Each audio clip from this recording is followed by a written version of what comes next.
Ini udah full belum Len?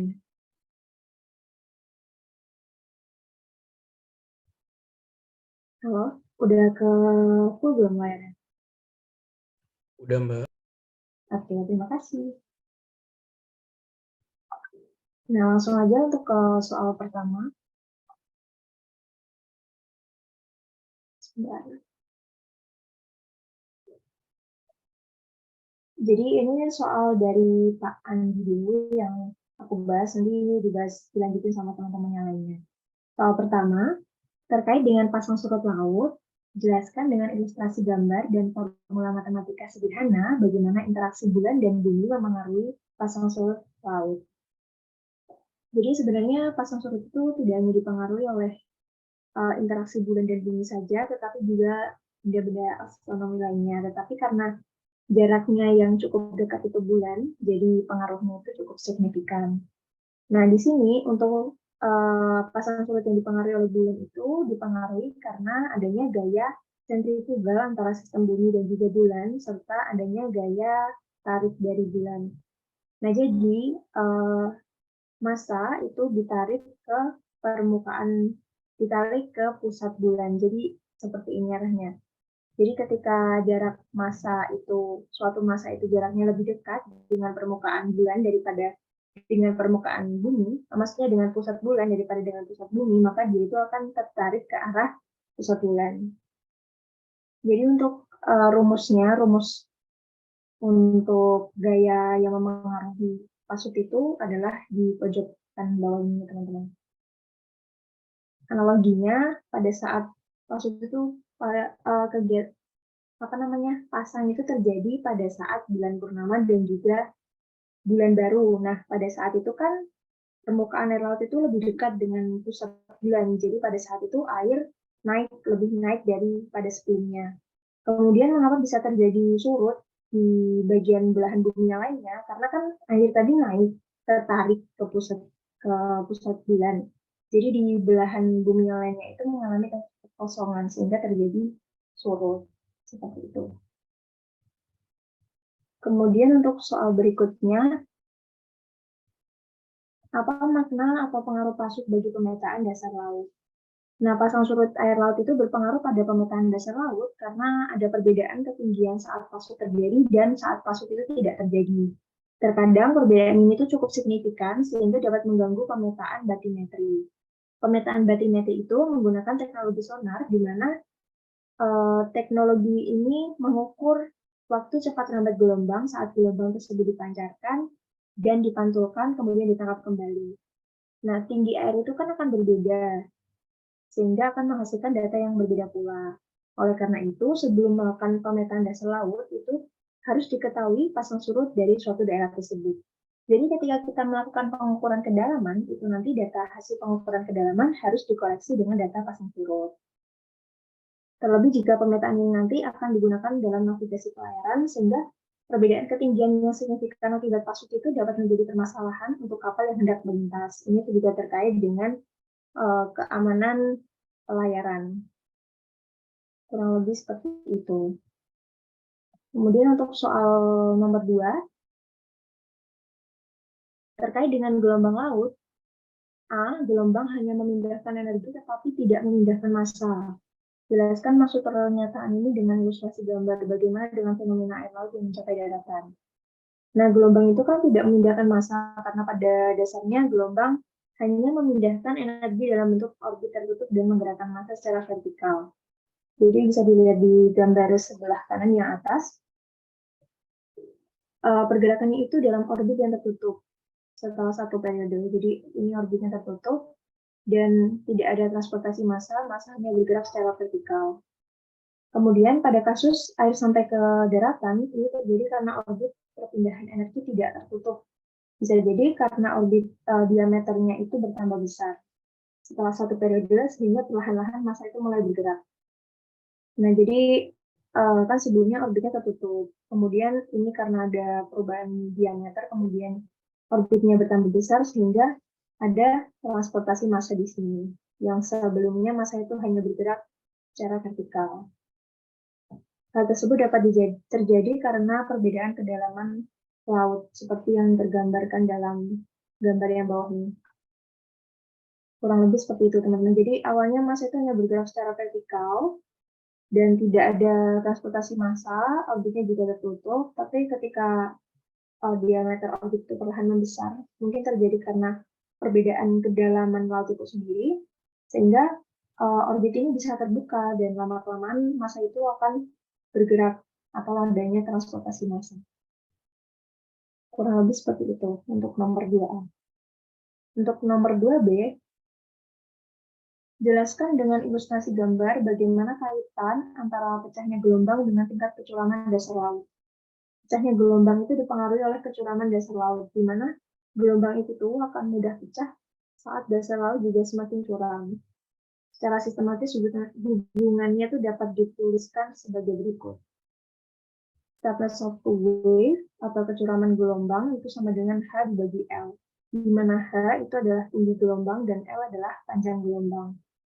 Nah, seperti pada gambar di sebelah kanan ini, ketika stiffness of a wave itu sudah lebih dari sama dengan 1/7, maka gelombang itu akan pecah. Karena semakin curam dasar lautnya itu kan, maka gelombang itu akan mudah pecah. Kurang lebih analoginya seperti itu, teman-teman. Dan ilustrasinya juga seperti ini. Oke, untuk nomor 3, terkait pengukuran dan pemanfaatan data fisis laut, jelaskan dengan ilustrasi matematis keterkaitan antara kecepatan angular dan kecepatan linier dalam pengukuran arus laut. Jadi, maaf ini gambarnya apa adanya.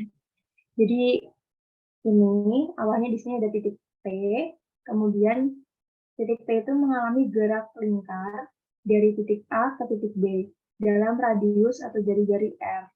Kemudian di sini ada kecepatan vertikal, kecepatan linear P dan juga kecepatan kecepatan sudut omega.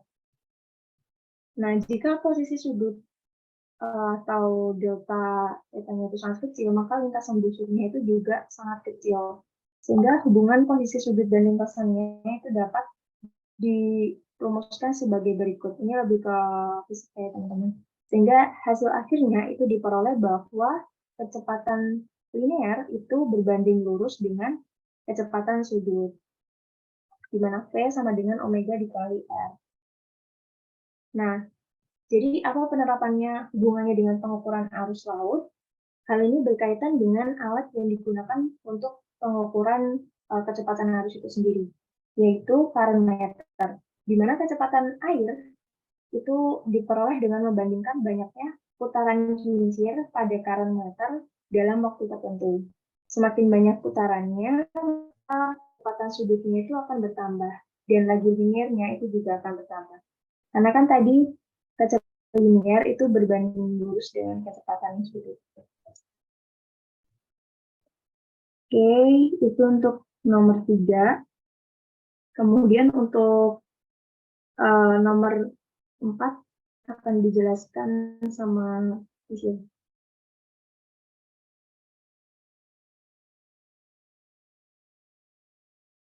Halo, Isyul? Ya, sebentar. Aku share screen ya. Oke.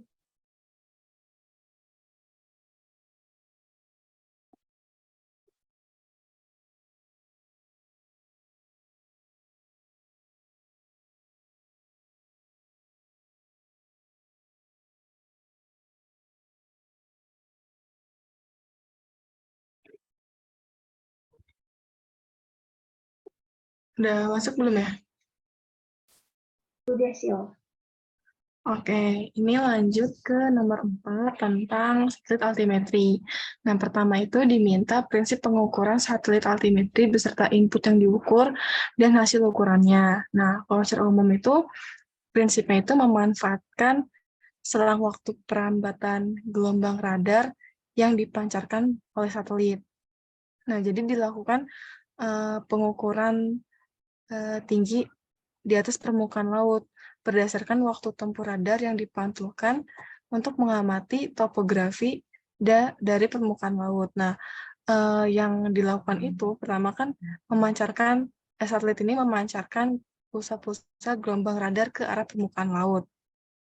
Nah, dari situ kemudian pulsa-pulsa itu dipantulkan balik ke satelit.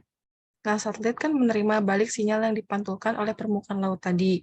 Nah, diukurlah waktu perambatan gelombang radar dari saat dipancarkan sampai diterima kembali. Nah, kemudian kita dapat menggunakan rumus ini SSH dengan H dikurang S. Nah, ini tuh yang kita peroleh atau yang kita cari. Nah, dengan S-nya itu jarak satelit ke permukaan laut sesaat, yang ini yang warnanya pink, dan hanya itu posisi satelit dari ellipsoid referensi. Itu yang biru. Nah, terus kan tadi ditanya juga inputnya apa ya? Inputnya itu pulsa-pulsa gelombang radar. Nah, untuk data yang direkam itu waktu tempuh sinyal, terus bentuk muka sinyal, dan amplitude dari sinyal setelah dipantulkan oleh permukaan laut. Nah, outputnya itu berupa topografi dari muka laut yang bisa dimanfaatin untuk berbagai kebutuhan kelautan dan bidang lainnya. Nah, kemudian ditanya bagaimana prinsip aplikasi data satelit altimeter dalam bidang ilmu geodesi dan oceanografi.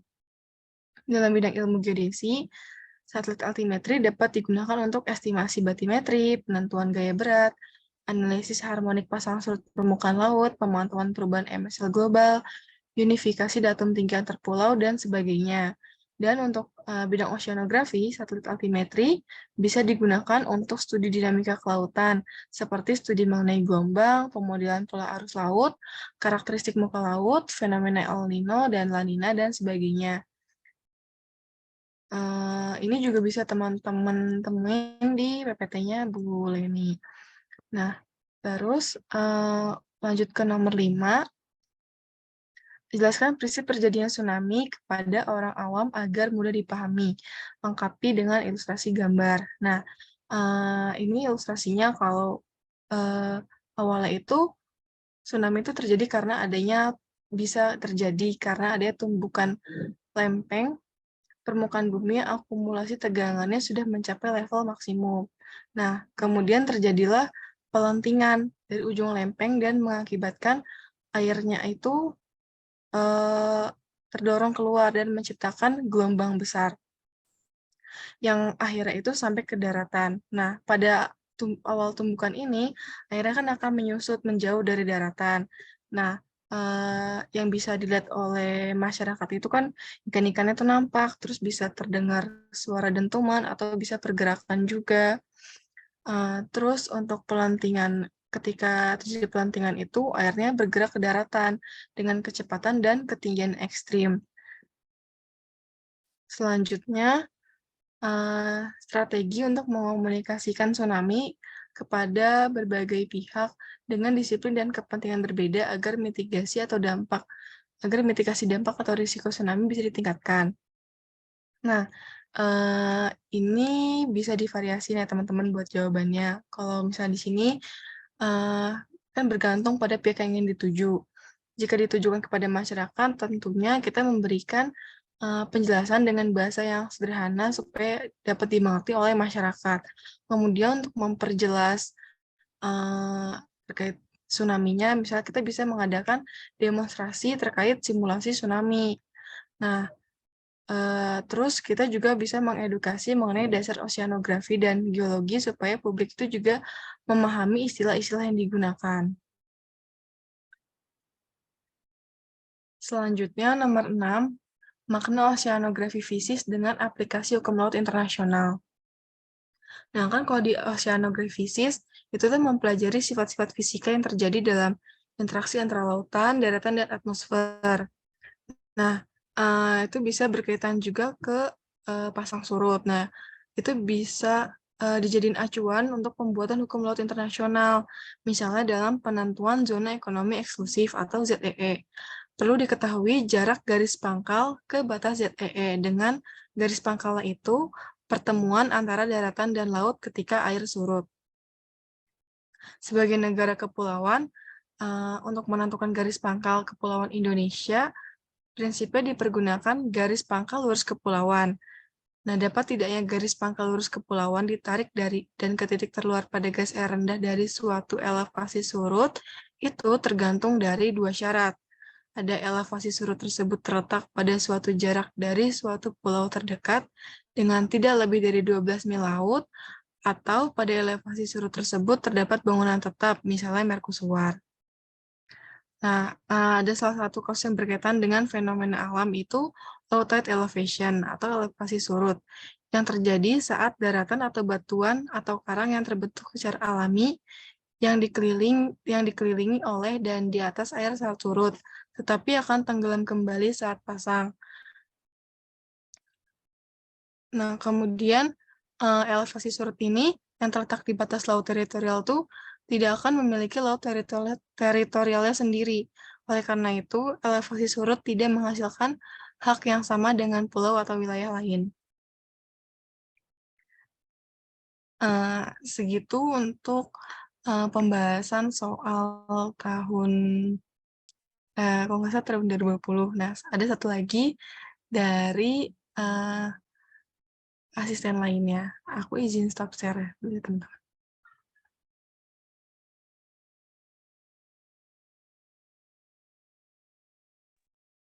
Baik, sebelumnya terima kasih buat Sisil atas penjelasannya dan juga Iki.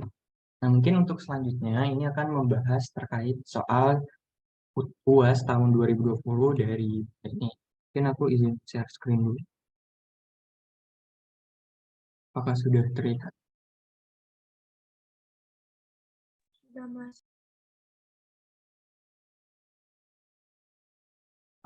Buat pembahasan kali ini sifatnya diskusi aja ya. Jadi misalkan kalau dari penjelasan kami ada salah dan kurang benar menurut teman-teman, jadi nanti langsung diinterupsi aja, langsung dikoreksi karena kami juga sama-sama belajar, bukan berarti kami lebih benar di sini. Oke, mungkin langsung aja untuk pembahasan soal kali ini itu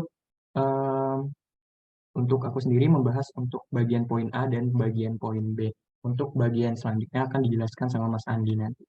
Untuk pembahasan poin A ini adalah terkait dengan interaksi laut dan atmosfer. Langsung masuk ke soal pertama di sini. Soalnya adalah bagaimana mekanisme interaksi antara sirkulasi atmosfer dan laut.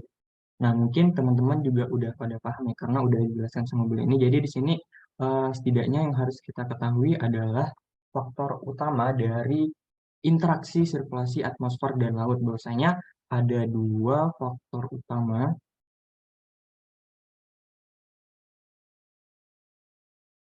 Ya, ada dua faktor utama yang berpengaruh terhadap sirkulasi atmosfer dan sirkulasi laut. Untuk sirkulasi atmosfer yang harus kita ketahui adalah yang berpengaruh yaitu temperatur dan gaya Coriolis akibat dari rotasi bumi.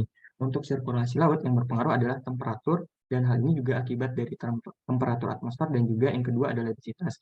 Nah, karena pertanyaannya adalah antara sirkulasi atmosfer dan laut, maka di sini fokusnya adalah di temperatur ini. Kemudian di sini mungkin ada penjelasan singkat yaitu untuk temperatur atmosfer setidaknya ada dua alasan interaksi antara sirkulasi atmosfer dan laut. Yang pertama adalah temperatur atmosfer, di mana temperatur atmosfer ini nanti akan berpengaruh terhadap tekanan udara dan tekanan udara akan berpengaruh terhadap pergerakan dari angin sehingga akan berpengaruh terhadap variasi sirkulasi atmosfer yang mempengaruhi sirkulasi laut. Kemudian dari pengaruh tersebut, tekanan atmosfer akibat dari sirkulasi atmosfer ini akan berpengaruh terhadap bentuk laut dan tinggi muka laut yang tentunya berpengaruh terhadap sirkulasi laut. Jadi inti dari interaksi antara sirkulasi atmosfer dan laut itu adalah dua ini ya teman-teman. Untuk penjelasan lebih detailnya, mungkin ini lebih ke interaksi, lebih ke sirkulasi atmosfer ya, karena nanti di kesimpulan bakal dapat intinya gitu. Karena nanti sirkulasi atmosfer inilah yang berpengaruh terhadap sirkulasi laut. Untuk penjelasannya adalah apabila suhu permukaan laut lebih panas, maka tekanan udara di sekitar permukaan laut akan turun. Wilayah yang mengalami sea surface temperature atau SST lebih panas akan cenderung menjadikan tekanan di sekitar daerah tersebut menjadi lebih rendah, sehingga terjadi konveksi meningkat karena suhu permukaan tinggi. Mungkin untuk lebih detailnya kayak gini ya teman. Ini ada di PPT-nya Bu Leni. kalau dari gambar ini kita bisa lihat kalau sirkulasi udara ini terbagi menjadi beberapa bagian kayak gini, dibagi menjadi beberapa lintang kayak gitu. Misalkan pada daerah ekuator ini kan penyinaran mataharinya lebih meningkat, lebih tinggi dibandingkan dengan lintang yang ada di utara, sehingga untuk suhu di daerah ekuator ini cenderung lebih panas dibandingkan dengan lintang yang bagian atas ini, lintang 30 derajat misalnya. Nah, karena suhu udara di permukaan di sini lebih panas, maka suhu udara ini akan terjadi konveksi sehingga udara ini akan naik ke atas gitu. Karena udara yang ada di permukaan laut di sini naik ke atas, maka di sini terjadi kekosongan sehingga menyebabkan tekanan udara di sini ini lebih rendah. Karena udara di sini lebih rendah dibandingkan dengan tekanan udara yang ada di lintang 30 derajat, maka tekanan yang ada di sini bergerak ke arah tekanan yang lebih rendah. Ingat konsep bahwasanya tekanan itu bergerak dari tekanan tinggi menuju ke tekanan yang lebih rendah. Karena udara yang dari sini itu bergerak menuju sini, maka daerah atas ini terjadi kekosongan, dan kekosongan ini diisi sama udara yang naik dari permukaan laut sini. Jadi intinya dia mengalami perputaran kayak gini, sirkulasi kayak gini, sehingga terjadilah sirkulasi atmosfer, yaitu sebagai berikut, kayak dari lintang 30 derajat ini menuju ke bawah, kemudian lintang yang 30 derajat dari selatan menuju ke ekuator kayak gini. Kemudian yang kedua adalah terkait dengan gaya Coriolis. Nah, mungkin ilustrasinya adalah sebagai berikut. Untuk gaya Coriolis, untuk bagian selatan ini cenderung ke arah timur kayak gini, ekuator ke bagian timur berlawanan dengan arah jarum jam. Untuk yang bagian bumi utara ini cenderung searah jarum jam pergerakannya, sehingga nanti didapatkan kesimpulan bahwasanya sirkulasi laut pada prinsipnya sangat dipengaruhi oleh sirkulasi atmosfer, sehingga arah sirkulasi laut mengikuti arah sirkulasi atmosfer. Hanya saja kenyataan yang terjadi itu tidak sama persis dengan sirkulasi atmosfer karena pergerakannya berubah seiring dibatasi dengan adanya batasan benua dan daratan dan lempeng. Jadi inti dari pertanyaan nomor 1 nanti teman-teman bisa jawab. Pertama, dijelaskan dulu faktor utama dari yang mempengaruhi antara sirkulasi atmosfer dan laut, kemudian